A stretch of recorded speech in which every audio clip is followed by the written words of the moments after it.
Hi, this is George Hartman. I have started in reading a book called Changed, written by Tom Cantor.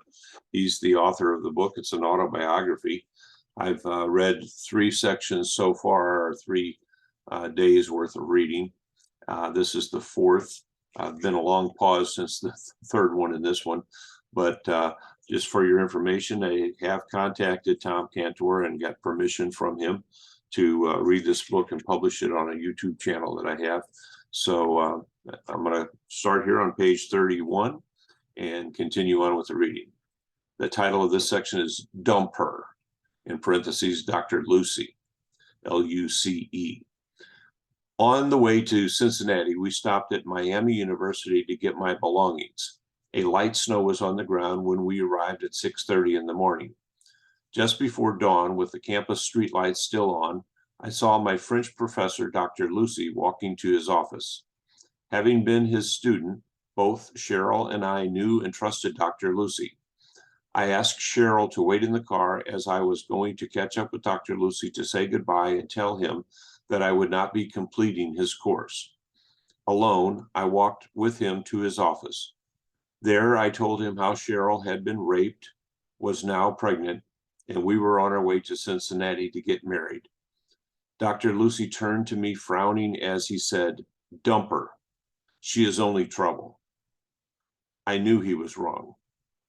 Now, being hit by another wave of obstacle, I left his office with an even stronger determination to never abandon Cheryl. No matter what had happened in the past or what I had to deal with in the future, I would continue to stand by Cheryl. Married. Leaving Oxford, Ohio, we drove on to Cincinnati. Around 8:30 a.m., we arrived at the courthouse. It was freezing cold as we huddled in the car waiting for the courthouse to open. Finally, the doors opened and we were the first ones to enter. We told the clerk we wanted to be married. The clerk asked Cheryl, "How old are you, young lady?" 22, Cheryl replied. The clerk said, "Fine." Then the clerk turned to me and asked, "And how old are you, young man?" I responded, 19. Then came the next obstacle as the clerk said, "Oh, so you are 19. Well, here is the form for you. On this line, your father must sign, and on this line, your mother must sign." I said, "But they will never sign because I am Jewish and she is not. What can we do?" It was then that the clerk told us that we should cross over the Ohio River Bridge into Kentucky. She continued, "In Kentucky, they don't care if you are 8 years old and first cousins. They will marry you there."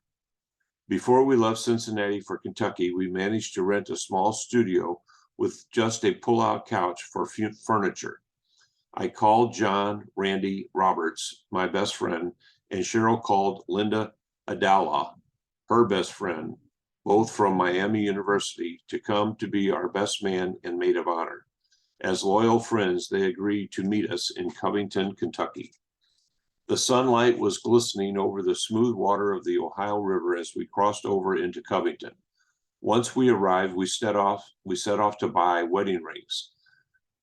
There they were in the display window of a jewelry store, 2 matching gold wedding rings for $100. The problem was that I only had $100, which would have left me with nothing. So I gave Cheryl $35 and put $65 in my pocket, and then I went inside. I told the salesperson that I wanted the rings and only had $35. I put I wanted the rings and only had $65. I put the $65 on the counter and pulled out my pockets inside out to show that this is all I had. I got the right rings for $65. To this day, I am still wearing that very same ring. We then met up with Randy and Linda. I asked for directions and was told that the justice of the peace was Jack Ducky Mater, who was at that time in a certain bar next to his office. Asking everyone to wait in the car, I went into the bar and found him. I told him that Cheryl and I wanted to get married now. As he made his way over to his office, I signaled to everyone to come. Ducky opened the door of his office and found his Bible and the marriage vows. We positioned ourselves directly in front of him. He opened the Bible, he recited the vows, and paused for our responses. I was so anxious to be married that I hastily responded, yeah, yeah, yeah. Concerned that I was taking the vows too lightly, Cheryl stopped me and said, listen to those words carefully. Finally, Ducky Mater pronounced us husband and wife. Then he asked us for the rings which we put on each other. All that remained was for Ducky to fill out and sign the marriage license. Now I had the precious document that proved that Cheryl and I were husband and wife. At last, we were married. And in the book, he has a picture of the marriage certificate there. I don't know if you can see it there. Back at the Bear apartment, we celebrated by sitting on a blanket on the floor and feasting on Kentucky Fried Chicken and Bob's Big Boy strawberry pie. I had never since had a chicken and strawberry pie taste that good. That first wedding night was spent with Randy sleeping on the cold floor below my side of the pull-out couch and Linda sleeping on the cold floor below Cheryl's side of the pull-out couch. Married life had begun. It was wonderful. I felt so complete and full of hope. Even in spite of all the obstacles we faced, I was so optimistic that everything would be good from here on out. I had Cheryl, and with Cheryl, I knew I had all I needed. Announcing the marriage to our parents. Remember, this is the fourth reading. There are 3 more that precede this, and will give you better understanding of where I'm at in this book. If you haven't watched the other 3, I suggest you go back and start with 1 and listen to 1, 2, and 3, and then listen to this one. Announcing the marriage to our parents on page 35. We called Cheryl's parents to tell them that we were married. Immediately on the same day, they drove down from Akron. As soon as they arrived, we informed them that Cheryl was pregnant and the baby was going to be placed by adoption. We also made it clear to them that the baby was not mine, confirming that the time of conception was when she was in Europe. They were very angry with me because I had, without their permission, which they would not have given, taken their daughter and married her. Her father had a 50-pound sack of potatoes when they arrived in our apartment, which he handed to me when he left, saying, "Here, you will need this." They opened the door and walked out into the cold winter, entered their car, and drove away. We never saw them or talked with them until after the baby was born. To our knowledge, they kept Cheryl's pregnancy a secret. I called my mother to tell her that I was now married. She responded, "Oh, Tommy, that is divine. How do you like married life?" To which I replied, "Great, Mom. I should have done it years ago." She said, "Tommy, you are only 19 years old." I did not tell her that Cheryl was pregnant. I called my father to also tell him that Cheryl was now my wife. In contrast, he exploded with great anger. He hung up the phone. Next, I received a call from his brother, my Uncle Jack, who was a surgeon in Miami, Florida. He told me that he was calling me on behalf of the family. He spoke to me calmly and presented a proposal. His proposal was for me to come to a place where there would be a table surrounded by family members. On the table would be a large sum of money. Without anyone saying a word, I was to take the money, get a quick divorce, and forget about ever again marrying a Gentile, and no one would ever mention this again. I replied, "Uncle Jack, that is pretty rough. Is there a plan B?" He replied, "Yes, there is. Have a nice life." This meant that the family was saying goodbye to me forever. I chose plan B. I chose Cheryl. When I told Cheryl about that conversation, Cheryl said, "Oh no, I married into a Jewish family, and into a Jewish family I will be." During the first year of our marriage, Cheryl set out to rebuild our relationship with my Jewish family. Later, my father would sit at a dinner table with us and say that we were reconciled, explaining while looking at me, not because of you, then pointing to Cheryl, because of her. Thanks to Cheryl, we were eventually accepted by my own Jewish family. The disillusionment of the relationship. I immediately got a job on the railroad for $1 per hour training to be a switchman. To save money, we ate turkey tails that cost 10 cents per pound. To this day, I still like turkey tails. I was glad we were married. Little did I expect that the rape would bring such a terror to our lives. The consequences of the rape were unimaginable.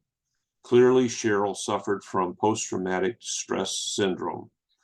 Terrified in the dark, she insisted on sleeping with the lights on at night.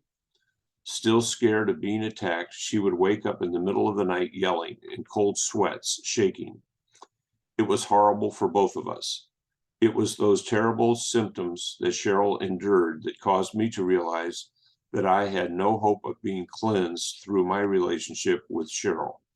I tried to get Cheryl to agree to go to rape counseling. She would have nothing to do with it. She could not bear reliving through the counseling sessions the horrible time that terrified her.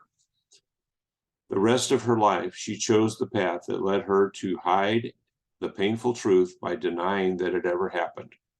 Her ultimate retaliation to the offender was to deny he ever existed.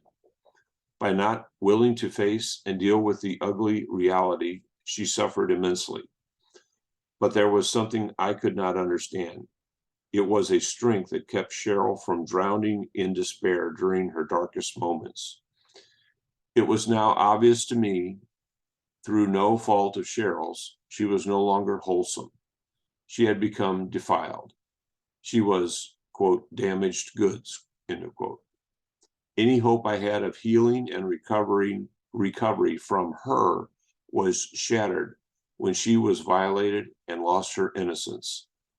All the help I had hoped to get from my relationship with her was now dead. Where did that leave me? I still needed cleansing. I still needed hope. I still needed to be free from the burden of the past. Where would I now turn? To whom would I go? Cheryl was like a beautiful vase, now shattered. I saw myself kneeling down on the floor, trying to reassemble that beautiful vase, the protected, sheltered symbol of innocence and purity. The task was impossible. Too late. The clock could not be turned back. Jewish Family Services. I had a family in Cincinnati, but I did not contact them as we were in hiding to bury the past, to keep it a secret. Wanting the baby to be raised in a Jewish home, I immediately contacted Jewish Family Services. They sent over to our apartment one of their staff members. Her name was Dottie. She told us that she would personally be responsible to find a good Jewish family to raise the baby. What to tell the Jewish Family Services surrounding Cheryl's pregnancy was one of the most crucial decisions we had to make.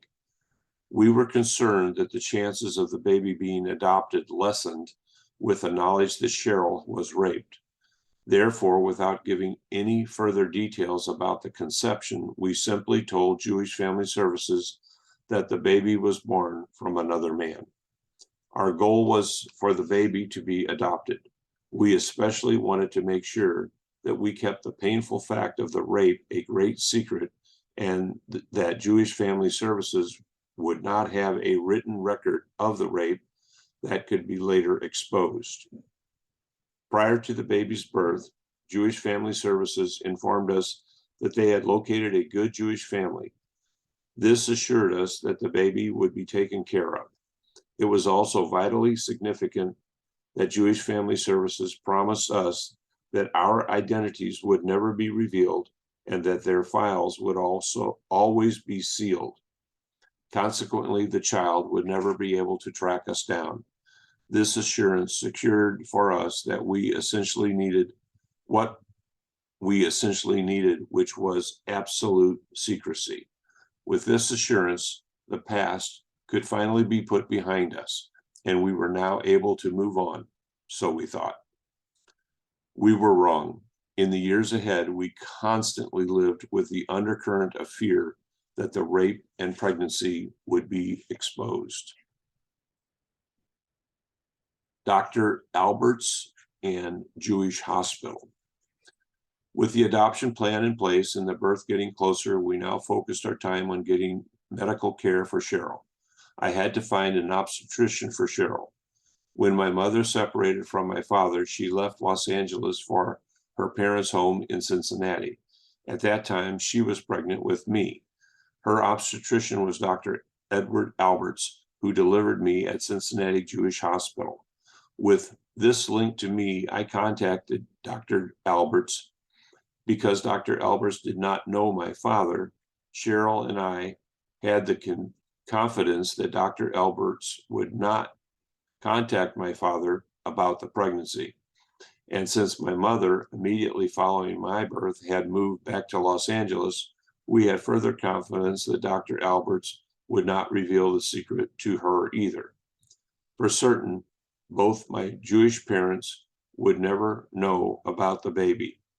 Our secret was secured. They never found out. With medical care and the adoption in place, all that remained was for the baby to be born. We waited through the long winter months of pregnancy to be over.